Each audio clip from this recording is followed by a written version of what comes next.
Nós não sabemos muita coisa sobre os primeiros anos da vida de John Knox, mas é bem provável que ele tenha nascido por volta do ano de 1513, próximo de Edimburgo. Martyn Lloyd-Jones nos diz que Knox foi criado numa família pobre, sem antecedentes aristocráticos e sem ninguém que o recomendasse. Mas, apesar disso, Knox estudou teologia e ele foi ordenado sacerdote aos 25 anos de idade. Com o tempo, ele se tornou tutor dos filhos de alguns nobres que eram favoráveis ao protestantismo e também ele se aproximou de um ousado pregador do evangelho chamado George Wishart. Na verdade, ele passou a ser guarda-costas deste intrépido pregador George Wishart.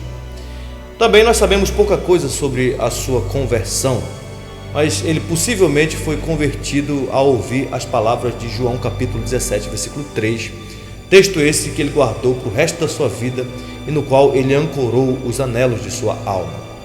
É importante saber também que a Escócia dos dias de Knox era um mundo turbulento e corrupto, dominado por um clero avarento e por líderes civis inescrupulosos. A Igreja Católica havia corrompido especialmente a maneira de cultuar a Deus e a sua forma de governar a Igreja.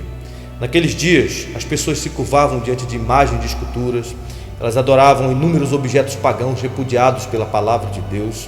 Os mártires, os apóstolos e a Virgem Maria ocupavam um lugar especial na adoração de Deus e eram objetos de culto público. A igreja estava abarrotada de invenções humanas, de aparatos papistas e precisava urgentemente de uma poderosa reforma. Deus já vinha, obviamente, preparando o cenário, o caminho para a reforma na Escócia, e isso desde os dias dos Lollardos, no final do século XIV. Mais recentemente, um pregador chamado Patrick Hamilton havia pregado de tal forma o evangelho na Escócia que ele chegou a ser preso e queimado na fogueira em 1528. Nesse ambiente de total apostasia, aprove ao Senhor então reformar a sua igreja, e para isso ele levantou um poderoso pregador da palavra chamado John Knox, um corajoso e destemido pregador do evangelho. O problema é que quando o evangelho começou a ser anunciado, os líderes católicos começaram a ficar incomodados com a pregação. O cardeal católico David Beaton, por exemplo, que era um tirano inescrupuloso, decidiu varrer da Escócia todos os vestígios de reforma. Em janeiro de 1544, por exemplo, ele ordenou que 4 homens fossem enforcados porque deixaram de observar a quaresma e orar aos santos. Ele também mandou prender a esposa de um desses homens, que estava grávida, pelo simples fato dela não invocar Maria, e sim o nome de Jesus Cristo em suas dores de parto. Por esse tempo, o pregador George Wishart ganhava espaço na Escócia e a reforma estava avançando, mas não demorou para que Wishart fosse preso e condenado à morte na fogueira, a mandado do cardeal David Beaton, no ano de 1546. As notícias desse trágico episódio se espalharam pela Escócia e o povo começou a criar uma profunda aversão ao cardeal e a todo o clero católico. A partir de agora, todas aquelas pessoas que defendiam a causa da reforma estavam marcadas e corriam sérios perigos. Mas Knox não se importava mais com essas coisas. E ele começou então a abrir a boca e a pregar e a falar abertamente contra os erros da igreja e a corrupção do clero. E aos poucos ele foi ganhando espaço, as pessoas foram dando ouvido às suas pregações. Acontece que por conta da revolta contra a morte de George Wishart, diversos jovens invadiram então o castelo de St. Andrews e assassinaram o cardeal David Beaton. Knox não participou deste ato, mas ele entendeu que isso era o justo juízo de Deus contra aquele perverso tirano. Mais tarde, Knox se juntou a esses jovens que agora ocupavam o castelo. Enquanto isso, os exércitos de Mary Guise, a rainha regente da Escócia, se preparavam para invadir o castelo e prender aqueles jovens. Os jovens do castelo então pediram ajuda ao rei da Inglaterra, Henrique VIII, e eles estavam confiantes de que o rei os ajudaria.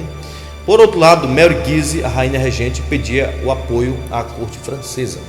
O resultado é que a Inglaterra não enviou auxílio, enquanto que a França mandou um poderoso exército que bombardeou o castelo e os muros foram derribados, e em 31 de julho de 1547, Knox e seus companheiros se entregaram.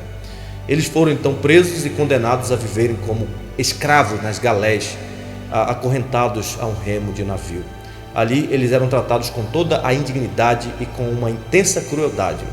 Nessa deplorável condição, Knox passou 19 meses o que deixou marcas terríveis na sua saúde para o resto da sua vida. Em 1547, o rei Henrique VIII morreu.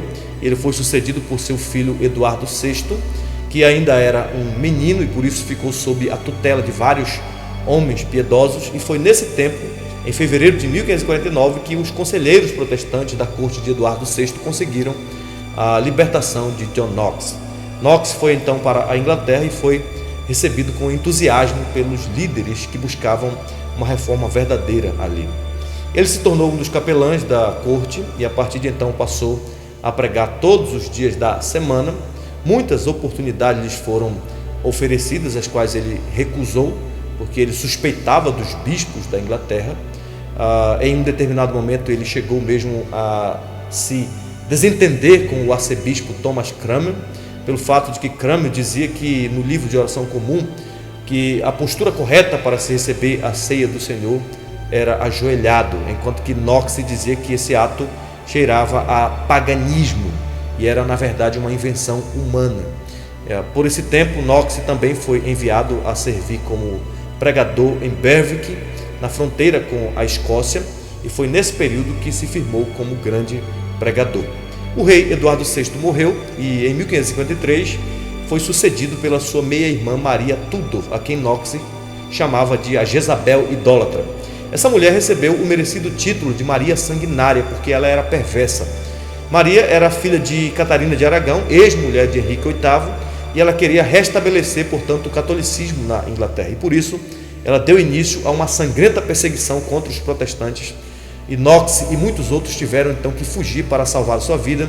Eles acabaram indo para o continente europeu e começaram a estudar aos pés de João Calvino em Genebra. Em 24 de setembro de 1554, Knox recebeu o convite para pastorear uma igreja de língua inglesa em Frankfurt. Ele teve sérios problemas porque a igreja seguia a forma anglicana de culto, a qual Knox se considerava idólatra, e por causa disso ele foi expulso e teve que voltar para Genebra, e ele se tornou aluno de Calvino, e como aluno de Calvino, Knox aprendeu acerca da centralidade de Cristo na pregação, sobre a forma de governo bíblica e os princípios bíblicos da adoração cristã.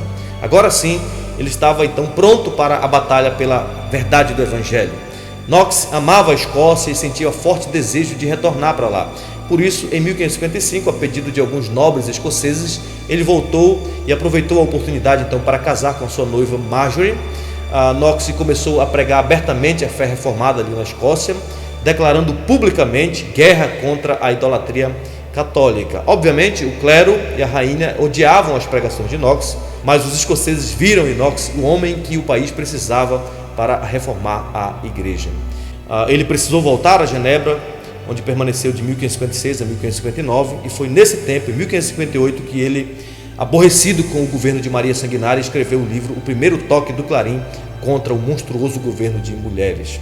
A sua intenção nesse livro era denunciar os males da rainha sanguinária, mas o livro caiu nas mãos de Elizabeth I, que passou a ter uma certa aversão a John Knox. Dezembro de 1557 foi um período importante para a fé reformada na Escócia, porque foi nesta época que os nobres escoceses protestantes fizeram um pacto de usar suas vidas e seus bens para estabelecer a palavra de Deus na Escócia. E nessa conjuntura, Knox deveria então voltar para implantar o calvinismo na Escócia e fundar a Igreja Presbiteriana Escocesa. E é isso que aconteceu em 1559. Ele retornou e começou a pregar o verdadeiro evangelho, e logo as ameaças começaram a aparecer. Mas mesmo diante de ameaças, ele continuava bradando como um profeta de Deus. E como resultado, um poderoso avivamento sobreveio à Escócia em 1559. Em 1560, os nobres e os membros do parlamento escocês abraçaram a bandeira de Knox e passaram a defender então o evangelho reformado. Nesse tempo, Knox e outros elaboraram a Confissão Escocesa, que depois de pronta foi aprovada pelo parlamento como o credo da Igreja Nacional, rejeitando assim a autoridade do Papa e proibindo a missa. Knox também foi o principal autor do livro de disciplinas, que traçava uma forma presbiteriana de governo para a Igreja, seguindo assim o mesmo plano da Igreja Protestante na França. Em decorrência dessas medidas, reuniu-se nesse mesmo ano, em 1560, a primeira Assembleia Geral da Igreja da Escócia. A nação, por todas as suas classes, deu boas-vindas à nova ordem e a reforma escocesa foi concluída e solidificada, embora ainda não com plena legalidade. Em 1560, Marjorie, a esposa de Knox, morreu e isso machucou bastante o seu coração, mas mesmo assim ele prosseguiu lançando os fundamentos da fé reformada. Por esse tempo, Maria Stuart retorna, agora uma jovem, à Escócia para assumir o seu posto de rainha e trazer de volta o país ao papado. Desde o princípio, ela insistiu em celebrar a missa em sua capela privada particular e por isso Knox começou a bradar contra a idolatria desta nova Jezabel, conforme ele chamava ela. As palavras de Knox eram duras contra ela e muitas vezes levaram esta rainha às lágrimas, por isso ela o odiava. E conta-se sobre essa rainha que ela temia mais as orações de Knox do que todos os exércitos da Inglaterra. Obviamente, Knox fazia tudo isso movido por um santo desejo de estabelecer o reino de Deus no seu país. Mas em meio a uma vida de tantas lutas e perseguições, Knox sofreu então um ataque de paralisia e ele teve que retirar-se da vida ativa. Em 1572 aconteceu a famosa noite de São Bartolomeu e quando Knox soube disso, ele fez um esforço sobre-humano para regressar ao púlpito, de onde ele avisou os seus compatriotas que igual sorte lhes aguardava se fraquejassem na luta. Knox foi fiel a Deus até o seu último sermão, pregado em 9 de novembro de 1572. Agora, ele já estava muito debilitado e sem poder andar, e por isso ele foi carregado até o seu púlpito. Poucos dias depois, no seu leito de morte, no dia 24 de novembro de 1572, Knox pediu para a sua esposa ler a ele João 17, 1 Coríntios 15. Ele pediu também para ela ler os sermões de Calvino na Epístola aos Efésios. Finalmente chegou a hora dele partir e ele deu então um profundo suspiro dizendo: agora chegou, vem Senhor Jesus, doce Jesus, em tuas mãos eu entrego o meu espírito. E ele partiu para a eternidade para estar com o seu Senhor. Conta-se que uma imensa multidão encheu as ruas de Edimburgo para prestar suas homenagens a John Knox. Seu corpo foi deixado em repouso no templo de St. Giles. Conta-se que no seu funeral, alguém se levantou e disse: aqui jaz alguém que em toda a sua vida jamais temeu a face do homem. Knox faleceu, mas o seu legado permanece até os dias de hoje. Várias coisas importantes nós podemos aprender do que Knox nos deixou. Deixa eu citar algumas delas para vocês. Em primeiro lugar, foi na Escócia de Knox que surgiu o conceito de presbiterianismo, que diz respeito à forma de governo da igreja. Obviamente, os reis ingleses e escoceses, eles defendiam o sistema episcopal e por isso eles não eram simpatizantes do presbiterianismo. E por quê? Porque no episcopalismo a igreja é governada por bispos e eram os reis ingleses que nomeavam esses bispos. E por isso eles amavam essa ideia, uma vez que a igreja seria mais facilmente controlada pelo Estado e serviria aos interesses da corte. Porém, Knox insistiu que a forma de governo do Novo Testamento bíblica é presbiteriano, o que significa que a igreja ela deve ser governada por oficiais eleitos pela comunidade e não pelo Estado. Em segundo lugar, é digno de nota os esforços de Knox em relação à pureza do culto solene. No púlpito e sem medo, Knox condenou abertamente as práticas idólatras da igreja, porque ele acreditava que somente a Escritura deve ser o guia para o culto público. Sendo assim, todas as práticas que não são validadas pela palavra de Deus, elas devem ser repudiadas e abolidas. Para ele, toda adoração, toda honra ou todo serviço inventado pela mente do homem na religião de Deus, sem seu expresso mandamento, é idolatria. A missa foi inventada pela mente do homem, sem qualquer mandamento de Deus, portanto, ela é idolatria. Foi somente assim que, a partir de Knox, o culto na Escócia passou a ser uma atividade corporativa, onde as pessoas de fato estavam envolvidas. O latim foi substituído pelo inglês e agora todas as pessoas podiam entender o que estava acontecendo na celebração do culto. A Bíblia foi traduzida e entregue nas mãos do povo, de modo que todas as igrejas tinham uma Bíblia em inglês. A mensagem da cruz passou a ser uma mensagem simples, sem aquela implementação de aparatos papistas. Os salmos passaram a ser cantados e a igreja se tornou, sem dúvida nenhuma, uma igreja comprometida com a palavra de Deus. Em terceiro lugar, Knox também nos ensina algo fundamental acerca da firmeza na defesa da verdade do Evangelho.